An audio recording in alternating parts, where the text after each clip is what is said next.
students and welcome in Zahra's classes. In this portion of biology we are going to study about prokaryotic cells. In previous section we studied about multicellularity and unicellularity and why the need for multicellularity was there. We studied about unicellular and multicellular organisms and their advantages of multicellularity and disadvantages of multicellularity. But in this topic we are simply going to focus on prokaryotic cells, and the link of other portions is given in the description box, like the basic about the cell theory, and as well as about the discovery of the cell. You can find it in the description box, the link is there. Now coming on to the prokaryotic and eukaryotic cell, basically all organisms are cellular, as we know that all the organisms are made up of basic unit that is known as cell, and this cell it is essential for running out life successfully, because a single cell is always capable of independent existence and also performing the essential functions of the life. And again, why the living cell is why a cell is necessary? Because a living cell keeps its chemical composition. Whatever chemical composition is there inside a cell, this cell has the capability of maintaining it steady within the boundary, and this condition is called homeostasis, and this is the most important aspect of a living organism and the function of a cell. Now coming on to the cell, except viruses, all the organisms they have cell, and depending on the type of cell they are categorized into two broad categories. They are categorized into prokaryotic as well as eukaryotic. So what are prokaryotic? Pro means before, karyon means nucleus, means these are the single celled organisms. Single cell, only one cell is present, एक single cell organism होता है with no nuclei, proper nuclei इसमें नहीं होता है, like bacteria and archaebacteria are example of prokaryotes. Okay, so यहाँ पे they are known as the cells which have primitive type of nucleus, and or before development of true nucleus, that cell that was there was known as prokaryotic cell. They are single celled organisms. And what are eukaryotic cells? Eukaryotic cells, they have true karyon, means true nucleus, and this nucleus is enclosed inside a nuclear membrane, whereas the prokaryotic nucleus, it doesn't have a proper nucleus, that is not the genetic material enclosed in a nuclear membrane. So this is the basic difference as the name suggests. And here the example of eukaryotic cells are animal cells, plant cells, fungi and protists. They are all eukaryotic cells. They are all eukaryotes, that is cells with nuclei. Now coming on to the components of the cell, there are various components. Basically 4 components are there in every cell. You will find these components there. Number 1 is plasma membrane, that is the outer membrane or the outer covering is known as plasma membrane. It separates the cell's interior from its surrounding environment. So here this is the membrane, this is the inner part of the cell. So this membrane helps in separating the outer as well as inner environment. So this is a barrier between this outer and inner environment of the cell, that is plasma membrane. Then next component is cytoplasm, which is a jelly like structure, and this jelly like region present inside the plasma membrane. Plasma membrane encloses this, and this this region has various cellular components known as organelles. Here the spelling is mistake, it is organelles, and these organelles are found within the cell.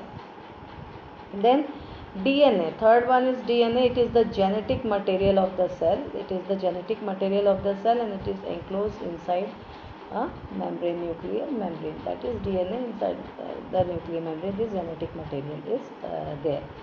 And last component is ribosome, present in all the cells, all type of cells, that is ribosome, and these are the particle that synthesize proteins. So these are the basic four components of the cell which are present in both the type of cell. Although here the genetic material in prokaryotic cell is not membrane bounded, but still genetic material is present in prokaryotic cell. The nucleus is not proper, but genetic material is present. So here in eukaryotic, or whether it is a eukaryotic cell or prokaryotic cell, you will find these four components present there. Then coming on to the structure, let me show you. This is the structure of prokaryotic cell. As you can see, very primitive structure is there. You will find that this is the outermost covering, outermost membrane is there, and this prokaryotic cell is also enclosed. It encloses the plasma membrane.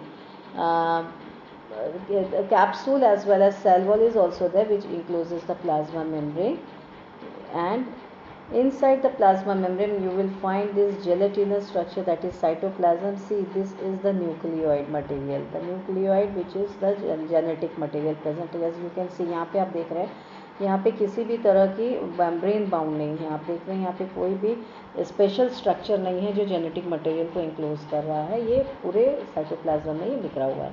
So this material is known as nucleoid. This is nucleoid material. Okay, that's why it is known as primitive or prokaryotic cell. और plasma membrane के ऊपर दो covering होती है. Capsule होता है, cell wall होता है, उसके बाद प्लाज्मा मेम्ब्रेन आता है. सेल वॉल और कैप्सूल जो है वो प्रोटेक्शन के पर्पज से होता है, और ये इस सेल को सेव भी करता है, प्रोटेक्ट करता है एंटीबायोटिक से या फिर किसी भी तरह के वायरल इन्फेक्शन से. आप इस सेल में देख सकते हैं बहुत बेसिक बनावट है, और यहाँ पे आप फ्लैजेला देख सकते हैं, और छोटे छोटे स्ट्रक्चर्स हैं जो रिप्रोडक्टिव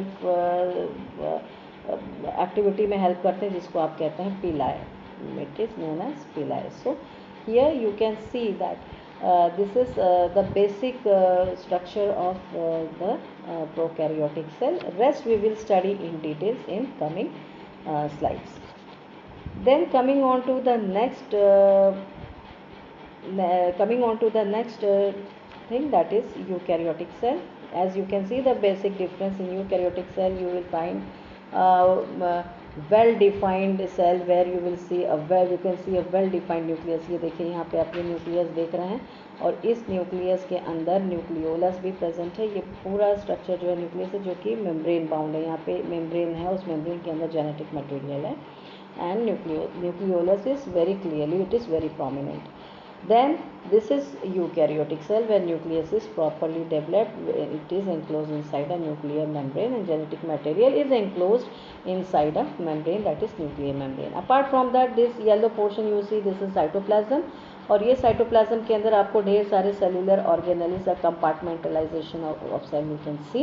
यहाँ पे आप देख सकते हैं endoplasmic reticulum is present. You can see Golgi complex is also present. Endoplasmic reticulum, rough and smooth, both. You can see a rough and this is smooth. Then you can see Golgi apparatus is also present. Mitochondria is also present. Here you can see some structures. These are ribosomes are present. Then plasma membrane enclosing the cytoplasm, cell membrane जिसको आप कहते हैं, ये भी present है. So this is a very well defined cell, and this is the structure of eukaryotic cell. It is an animal cell. Or definitely we are going to study this cell in details, because we have to study every structure of this cell in details in this class. So this was a very brief description about prokaryotic as well as eukaryotic cell. Coming on to the next part, here you will see prokaryotic cells, how prokaryotes they differ from eukaryotic cell in many ways. So how they differ, we will see this. So prokaryotes, they are smaller in size, as well as they differ from eukaryotic cell in terms of structural elements and genetic processes.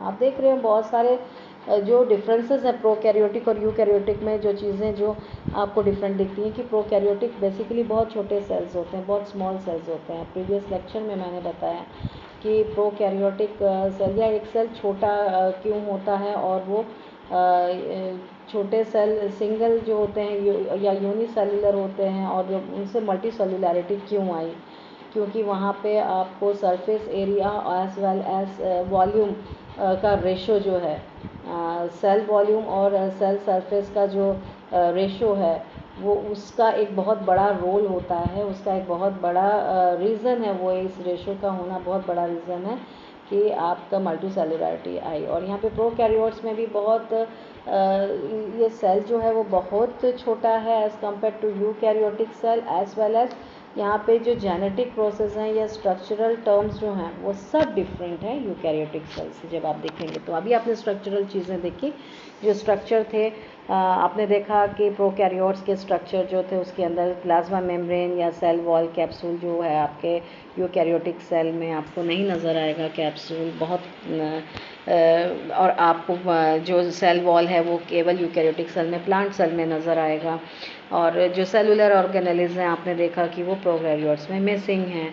सो ये बहुत तरह का अंतर आपको prokaryotic cell में नज़र आएगा as compare to eukaryotic cell. Then again दूसरा है, आपने भी देखा कि prokaryotic cell they do not possess membrane bound organelles, उसके अंदर जो भी चीज़ें हैं उनमें कोई मेम्ब्रेन नहीं है, मेम्ब्रेन बाउंड ऑर्गेनेल्स नहीं। सबसे पहले तो न्यूक्लियोइड देख लीजिए कि उसके अंदर जो न्यूक्लियस या जेनेटिक मटेरियल है वो मेम्ब्रेन बाउंड नहीं है, इसमें कोई भी आउटर कवरिंग नहीं है। Then coming on to the next part, that is prokaryotic cells do not show intracellular compartmentalization suggesting primitive nature of prokaryotic cell। आपने देखा है कि कंपार्टमेंट होना, यानी कि एक सेल के अंदर ढेर सारे स्ट्रक्चर्स हैं, सेलुलर ऑर्गेनेल्स हैं जो सेल को डिफरेंट कंपार्टमेंट्स में डिवाइड करता है, क्योंकि यहाँ पे डिवीजन ऑफ लेबर है। हर एक सेल अपने हिसाब से, हर एक सेलुलर ऑर्गेनेल्स अपने एक फंक्शन के लिए प्रेजेंट होता है, लेकिन इस तरह का इंट्रासेलुलर कंपार्टमेंटलाइजेशन जो है प्रोकैरियोटिक सेल में नहीं दिखता। और इससे ये प्रूव होता है कि प्रोकैरियोटिक सेल जो है वो प्रिमिटिव नेचर है, इनका कंपार्टमेंटलाइजेशन नहीं होना, मच इवॉल्व स्ट्रक्चरल ऑर्गेनेल्स नहीं होना, इस बात को साबित करता है कि प्रोकैरियोटिक सेल जो है वो बहुत प्रिमिटिव है। Then next you will see that some of the features of eukaryotes which are not found in prokaryotes. See, these are the differences how prokaryote is different from how prokaryote is different from eukaryotic cell. Sorry.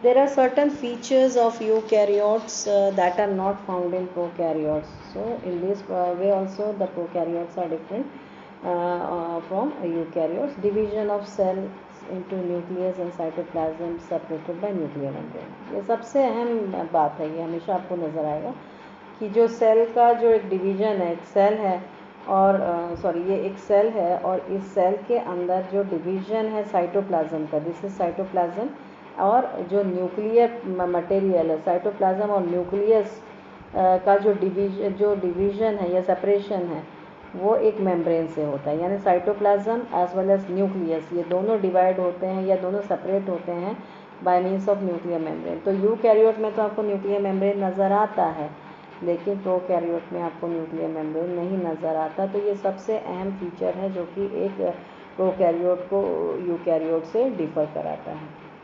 Next feature is complex chromosomes composed of DNA and histone protein. यहाँ पर भी आप देखेंगे कि complex chromosome नहीं है eukaryotes में। आप देखेंगे जब आप न्यूक्लियस को पढ़ेंगे, स्टडी करेंगे, तो you will find that there is chromosome, और ये क्रोमोसोम में आप देखेंगे कि बीडेड स्ट्रक्चर होते हैं, डीएनए अटैच होता है विथ हिस्टोन प्रोटीन। इस तरह का कॉम्प्लेक्सिटी आपको प्रोकैरियोट में नहीं दिखेगा, यानी कि this is the DNA and this is the histone protein, then again DNA strands and histone protein, इस तरह का स्ट्रक्चर होता है जब आप एक क्रोमोसोम को अल्ट्रा मैग्नीफाइड व्यू में देखेंगे। तो ये कॉम्प्लेक्सिटी जो है न्यूक्लियस की या ये कॉम्प्लेक्सिटी क्रोमोसोम की आपको किस प्रोकैरियोटिक सेल में नज़र नहीं आएगी। कॉम्प्लेक्स स्ट्रक्चर ऑफ क्रोमोसोम नहीं नज़र आएगा, जिसमें कॉम्प्लेक्स स्ट्रक्चर क्यों है, क्योंकि उसमें डीएनए स्ट्रैंड्स जो हैं वो हिस्टोन प्रोटीन के साथ अटैच्ड हैं, और ये इसको एक कॉम्प्लिकेटेड या कॉम्प्लेक्स स्ट्रक्चर बनाता है, और ये स्ट्रक्चर आपको प्रोकैरियोट्स में नहीं देखा है। In this way this is another feature how it differs, the prokaryotes differs from eukaryotes. Then coming on to the next feature, that is your complex membranous cytoplasmic organelles नहीं present हैं prokaryote में। Endoplasmic reticulum, Golgi complex, lysosome, peroxisomes, glycosomes, ये सारे complex membranes structures हैं जो cytoplasm में present होते हैं, और इसको हम साइटोप्लाज्मिक ऑर्गेनेलिस कहते हैं। ये भी आपको प्रोकैरियोटिक सेल में नहीं दिखेगा, तो ये फीचर्स भी अलग हैं यूकैरियोट से प्रोकैरियोट्स में। Then coming on to the next feature, here the next feature is complex cytoskeletal system, जैसे माइक्रोट्यूब्यूल्स, माइक्रोफिलामेंट्स जो एक सेल को उसके पर्टिकुलर साइटोस्केलेटल सिस्टम देता है, यानी उसको एक सपोर्ट, उसको एक बेस, उसको एक ढांचा देता है, फ्रेमवर्क देता है। इस तरह का कोई भी स्ट्रक्चर जो है प्रोकैरियोटिक सेल में नज़र नहीं आएगा, लाइक माइक्रोट्यूब्यूल्स और microfilaments. Then coming on to the next feature, here next feature is that very important, cellulose containing cell walls। Plants में जो सेल वॉल प्रेजेंट होती हैं ये बहुत इंपॉर्टेंट है, इसको अच्छे से आप लोग समझिए। प्लांट सेल वॉल में जो प्रेजेंट होता है कंपोजिशन जो उसका होता है, उसमें बेसिक कंपोनेंट होता है सेलुलोज का बना होता है प्लांट सेल वॉल, जो कि एक यूकैरियोटिक सेल है। लेकिन प्रोकैरियोटिक सेल में भी सेल वॉल होता है, बट वो सेल वॉल किसका बना होता है, पेप्टाइडोग्लाइकेंस का। और किसी भी यूकैरियोटिक सेल में आपको पेप्टाइडोग्लाइकेंस नहीं नज़र आएगा सेल वॉल में। तो ये एक बहुत बेसिक डिफरेंस है प्रोकैरियोट और यूकैरियोट के सेल वॉल में।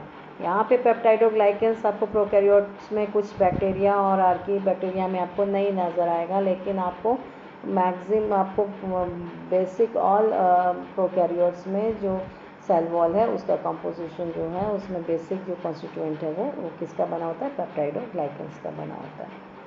सो coming on to the, so here these are the features, those were differing from both the features where prokaryotes differed from eukaryotes, so eukaryotes differed from prokaryotes, but here we will study about the features those are common in both in eukaryote as well as in prokaryote. सबसे पहला common feature क्या है, plasma membrane of similar construction. Plasma membrane जो उसमें present है और plasma membrane इनमें भी प्रेजेंट है, और इनका कंस्ट्रक्शन जो है वो ऑलमोस्ट सिमिलर है। Genetic information enclosed in DNA using identical genetic code. DNA में जो भी इंफॉर्मेशन है वो जेनेटिक इन्फॉर्मेशन है, और वो दोनों में सेम तरह के कोड यूज़ होते हैं। Then similar mechanism of transcription and translation. Transcription and translation आप जब आगे पढ़ेंगे आगे के चैप्टर्स में, तो यहाँ पे जो एक मैकेनिज़्म है जहाँ पे जेनेटिक मटेरियल रेप्लिकेट करता है, फिर वो अपने इंफॉर्मेशन को, जो मैसेज को कोड करता है, उस कोडिंग को आप ट्रांसक्रिप्शन कहते हैं, और वो ट्रांसलेट होता है। तो वो ट्रांसलेशन के दौरान जो वेरियस प्रकार की प्रोटीन्स जो कोड के साथ कोड जो देते हैं वो ट्रांसलेट होकर प्रोटीन में कन्वर्ट होती हैं, प्रोटीन सिंथेसिस जिसको आप कहते हैं। तो वो चीज़ें जो हैं दोनों में वो मैकेनिज़्म, चाहे वो प्रोकैरियोट्स हो या यूकैरियोट्स हो, ये दोनों में मैकेनिज़्म जो है वो सिमिलर है। Then similar mechanism of photosynthesis. Photosynthesis आपको जहाँ भी फोटोसिंथेसिस हो रहा है, चाहे वो प्रोकैरियोट्स में हो रहा हो चाहे यूकैरियोट्स में हो रहा हो, वो मैकेनिज़्म जो है प्रोकैरियोट का सिमिलर है। जैसे साइनोबैक्टीरिया प्रोकैरियोट है और ग्रीन प्लांट्स यूकैरियोट है, लेकिन इन दोनों में फोटोसिंथेसिस जो हो रहा है, जो मैकेनिज़्म है फोटोसिंथेसिस का, जो प्रोसेस है, वो दोनों में सिमिलर है। So here some of the common things are mentioned about between eukaryotes as well as prokaryotes. Then we will move on to the next section, that is coming on to the detailed part of prokaryotic cell, which is the main lecture of today. So we are going to study about prokaryotic cell. Prokaryotic cell अभी आपने जाना क्या है, primitive cell है, that is it is a primitive cell that is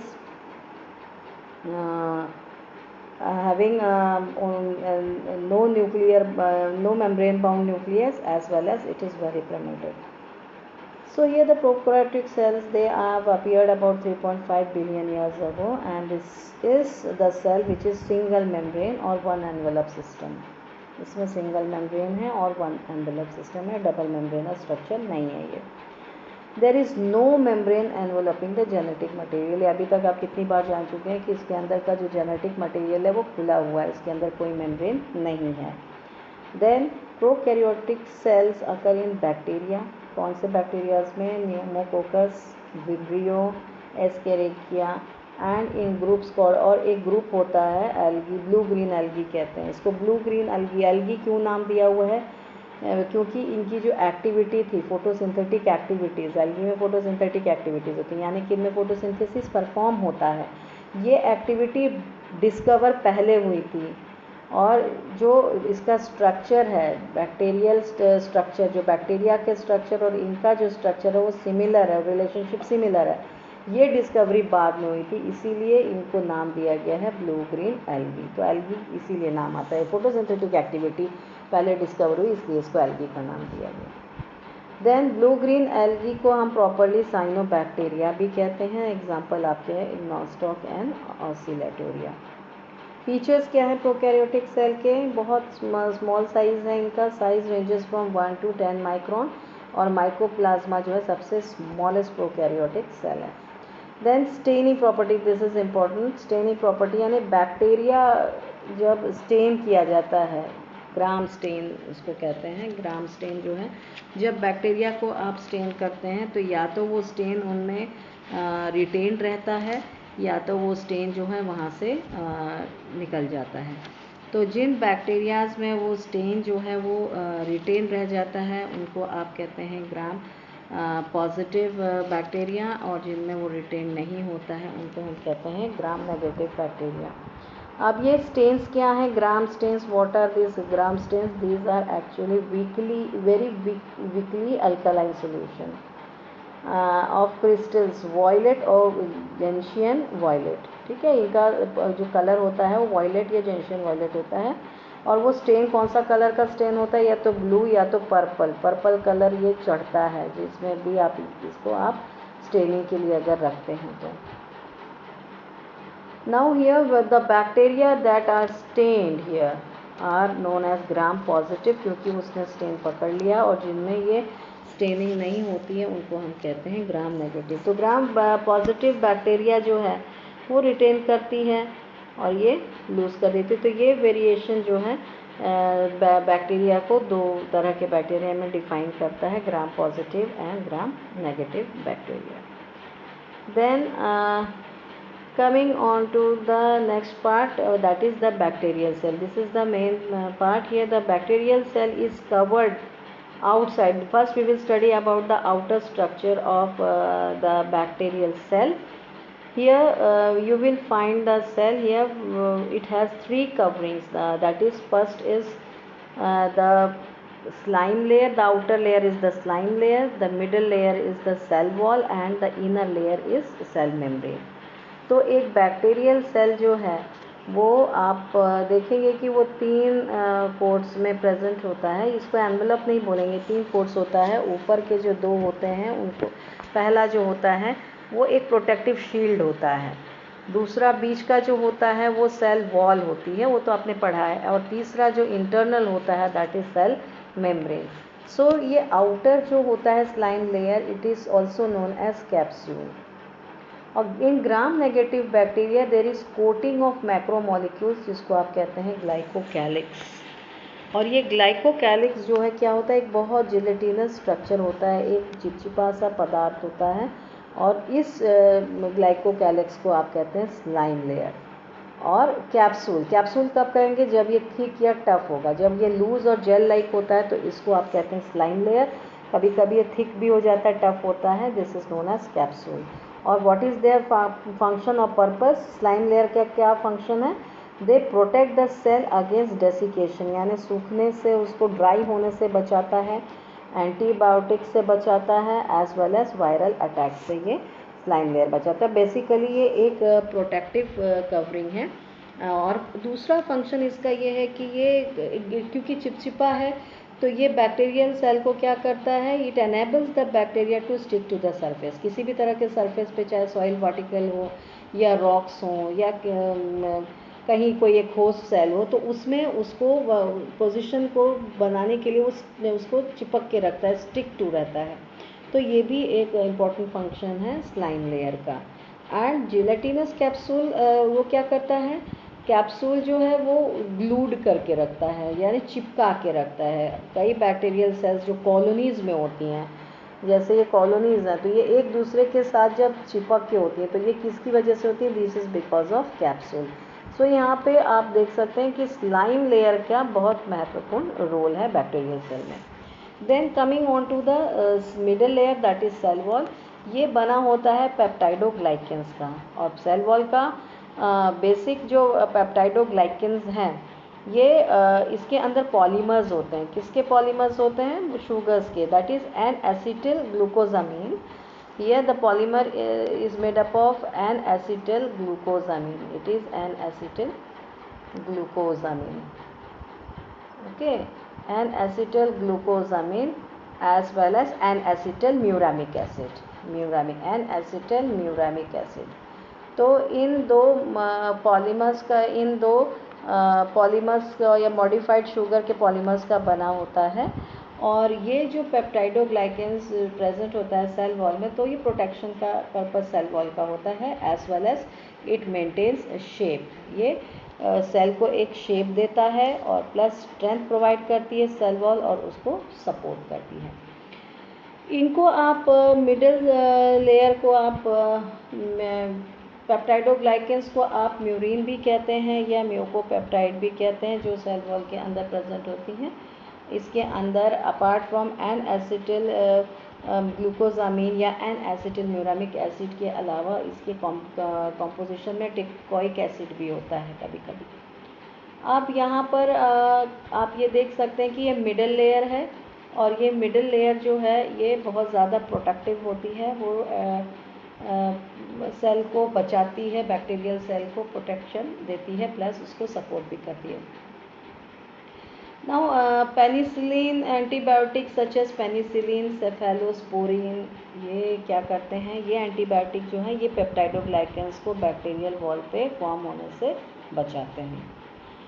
और whereas enzyme lysozyme present in saliva and nasal secretion and tears hydrolyses पेप्टाइडोग्लाइकेंस।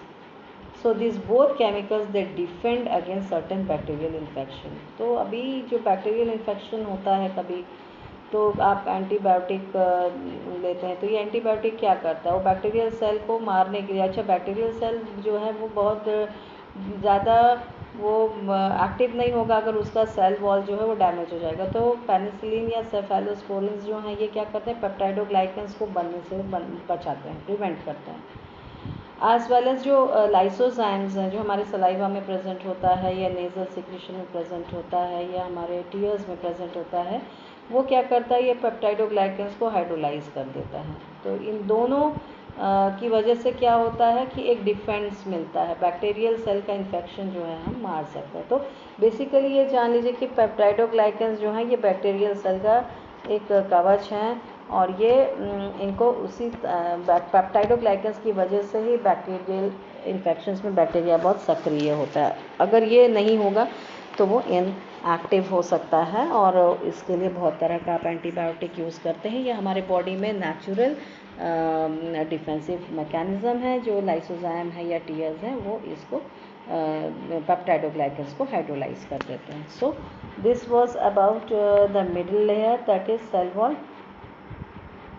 Now coming on to the third portion, that is cell membrane, and here you will see it controls the movement of molecules in and out of the cell. This is the first slime layer, this is the middle one, and here this is the cell membrane. तो cell के अंदर या बाहर के जो चीज़ों का आदान प्रदान है, जो मूवमेंट है, वो ये प्लाज्मा मेम्ब्रेन या इसको आप सेल मेम्ब्रेन कहते हैं, ये सेल मेम्ब्रेन इसको फुलफिल करता है।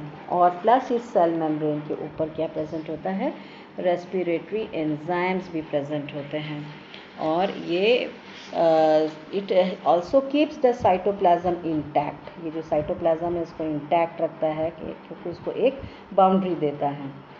और स्पेशली ये उन बैक्टीरियल सेल्स में और अच्छे से इंटैक्ट होता है जिसमें कि जिन बैक्टीरियल सेल्स में सेल वॉल नहीं होती है, ठीक है। और ये जो सेल मेम्ब्रेन है ये कहीं कहीं अंदर में जाके इस तरह का स्ट्रक्चर बनाते हैं, जैसे इन फोल्डिंग्स होते हैं, इसको आप कहते हैं मेसोसोम्स। ये इन फोल्डिंग्स जो होते हैं ये भी प्रेजेंट होते हैं और ये बने होते हैं सेल मेम्ब्रेन्स की वजह से, इनकी फोल्डिंग्स की वजह से। So here what you can say is this is the last या innermost covering of a bacterial cell. So now let us see this figure of bacterial cell. See, here is the figure of bacterial cell. Here entire thing you will be able to see.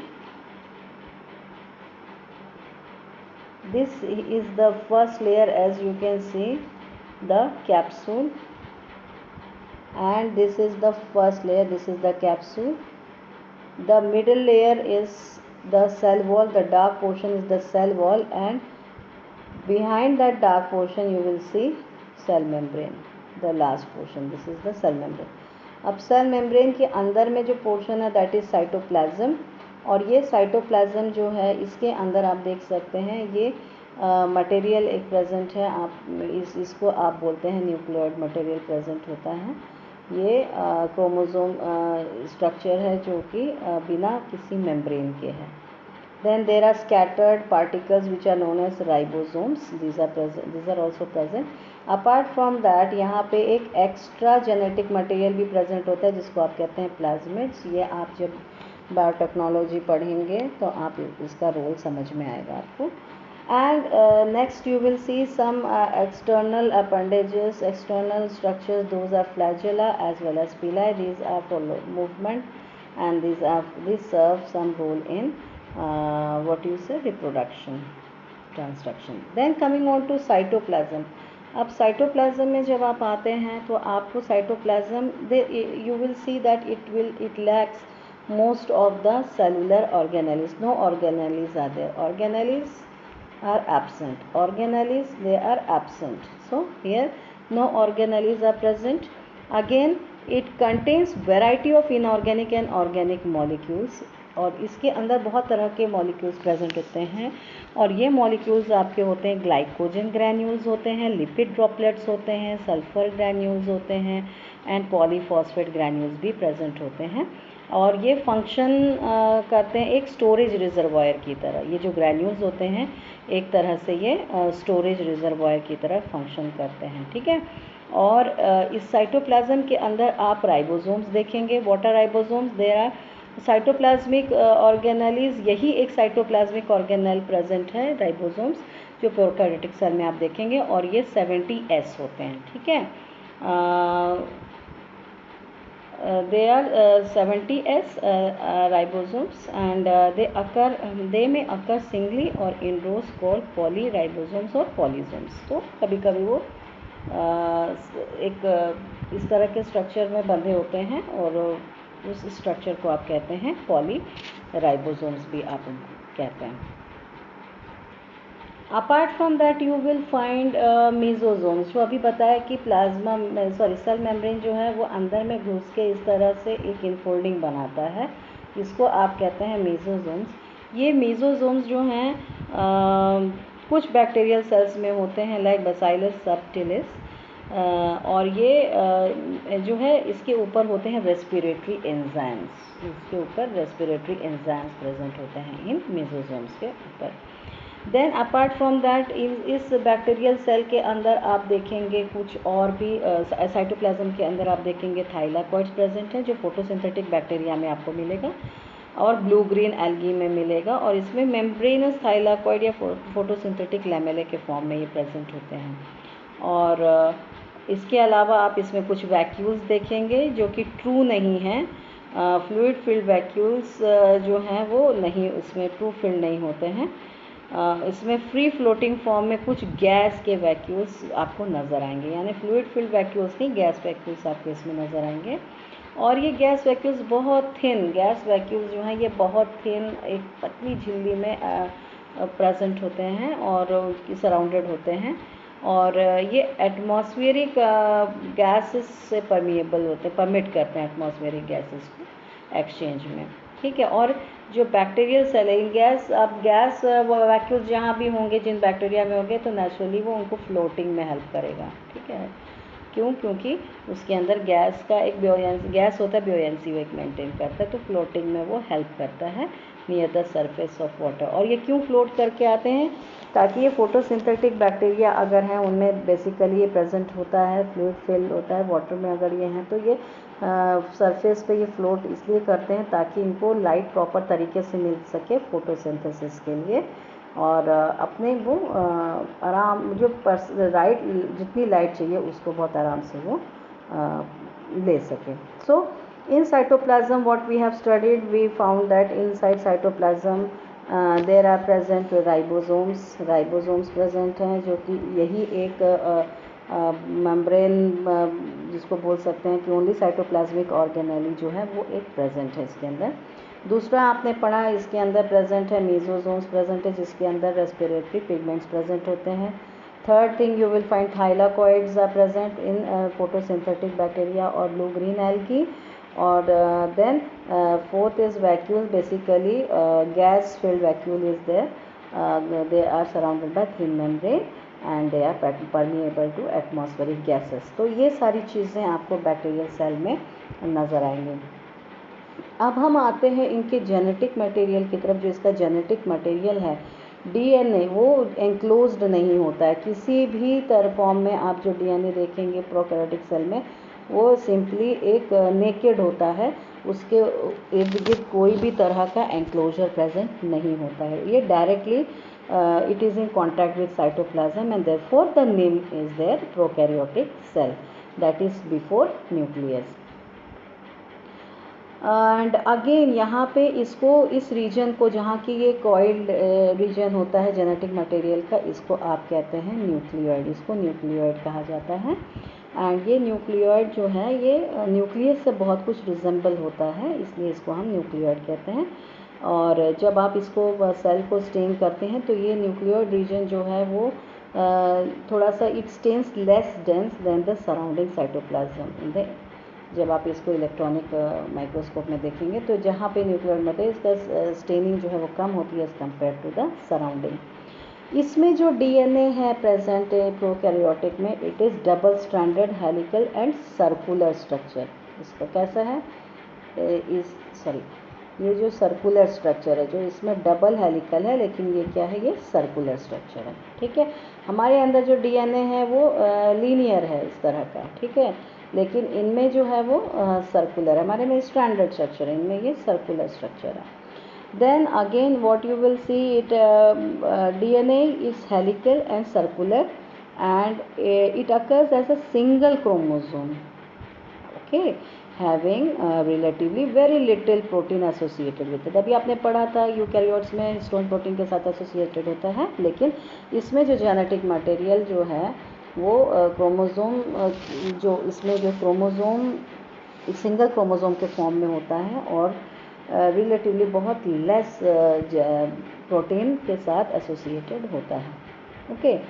Now again prokaryotic cell have much less DNA that codes for fewer proteins than the eukaryotic cells। Natural है, pro है, very primitive है, तो इसमें बहुत कम proteins का code जो है वो उनके पास होता है इस डीएनए में as compare to eukaryotic cell. अच्छा, अगेन बहुत सारे प्रोकैरियोटिक सेल में एक स्मॉल सर्कुलर डीएनए और होता है जिसको आप प्लाज्मिड कहते हैं। अभी आपने यहाँ पे देखा, इसको प्लाज्मिड कहा जाता है।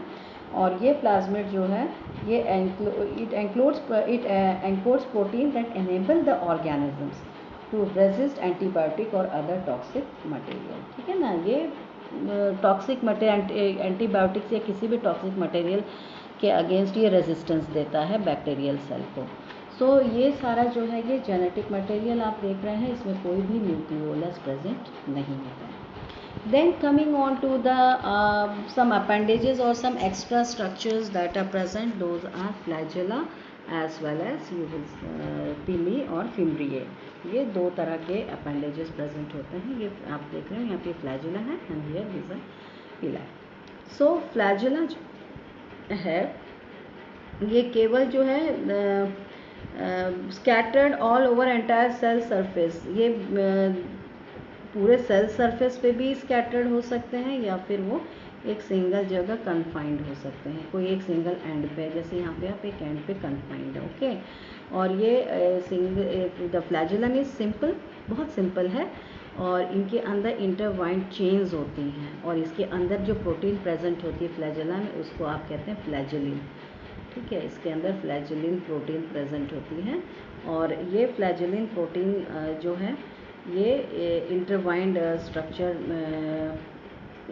चेन के फॉर्म में ये प्रेजेंट होती है। अगेन इस फ्लैजेला में दो मेन पार्ट होते हैं, एक बेसल बॉडी होती है और एक फिलामेंट होता है। ठीक है, इसमें फ्लैजेला को जब आप देखेंगे तो एक ये बेसल बॉडी होती है इस तरह की, ये फ्लैजेला है, और यहाँ पे आप देखेंगे एक बेसल बॉडी होती है जो इसके साथ अटैच अंदर में होती है, और ये आपके एक शाफ्ट जैसा स्ट्रक्चर होता है फिलामेंट। बेसल बॉडी जो है उसके अंदर आपके हुक प्रेजेंट होती है, और ये फ्लैजेला जो है it is inserted in the cell wall and cell membrane, और ये बेसल अपैरेटस के साथ अटैच होता है। Okay, so here you will see that flagella blue green algae में प्रेजेंट नहीं होता है, there are no flagella in blue green algae, और फ्लैजेला जो है ये मूवमेंट या फॉरवर्ड डायरेक्शन में मूव करने में ये हेल्प करता है, ग्लाइडिंग मूवमेंट में हेल्प करता है, और स्केलेटरी मूवमेंट में हेल्प करता है। इसके अलावा एक और अपेंडेज प्रेजेंट है जो है पिलाई, और ट्यूबुलर स्ट्रक्चर है, नॉन मोटाइल है, जैसे फ्लैजेलम शेक होता है, मूव होता है, मूवमेंट कराता है, पिलाई स्टिफ होता है, उसका मूवमेंट बहुत नहीं होता है, और इसके अंदर जो प्रोटीन प्रेजेंट होता है दैट प्रोटीन इज पाइलिन, और ये प्रोटीन ये जो है सरफेस पे अटैच्ड होते हैं, और अगेन ये बहुत इनका स्ट्रक्चर एज कंपेयर टू आप फ्लैजेला देखेंगे तो they are very short structure. Okay, they are again use for attachment to surface, इनका पर्पज़ अलग है, इनका मूवमेंट में पर्पज़ है, ये जो सरफेस है उसको कोई भी सरफेस को अगर अटैच होना है बैक्टीरिया को तो ये पीलाई जो है वो हेल्प करता है अटैच करने में, समटाइम्स फूड में या समटाइम्स एक दूसरे के साथ अटैचमेंट में ये हेल्प करता है। कुछ बैक्टीरियाज लाइक ई कोलाई में ये पिलाई जो होते हैं ये सेक्स पिलाई भी होते हैं। ठीक है ना, इससे पहले मैंने आपको बताया था कि कुछ इनका और भी रोल होता है, कुछ सेक्सुअल एक्टिविटी रिप्रोडक्टिव एक्टिविटीज़ में होता है, और ये सेक्स पिलाई होता है, और इसमें क्या होता है they use to exchange genetic material during conjugation. Conjugation एक स्टेज है, एक प्रकार का रिप्रोडक्शन है जहाँ पे कि ये पिलाई दोनों एक्सचेंज करते हैं, दो बैक्टीरिया के बीच में एक्सचेंज होता है जेनेटिक मटेरियल, और इस तरह का कॉन्जुगेशन जो है ग्राम नेगेटिव बैक्टीरिया में नज़र आता है, पाया गया है। So students, here this was all regarding the prokaryotic cell. I hope you might have understood the basic details of prokaryotic cell, and in next lecture we will study about eukaryotic cell, which will take long because there you have to study all the structures right from plasma membrane to all the cellular organelles in details. So students, till then you go through the topic, and till then you revise it, as well as we will meet in next lecture. Thanks for watching.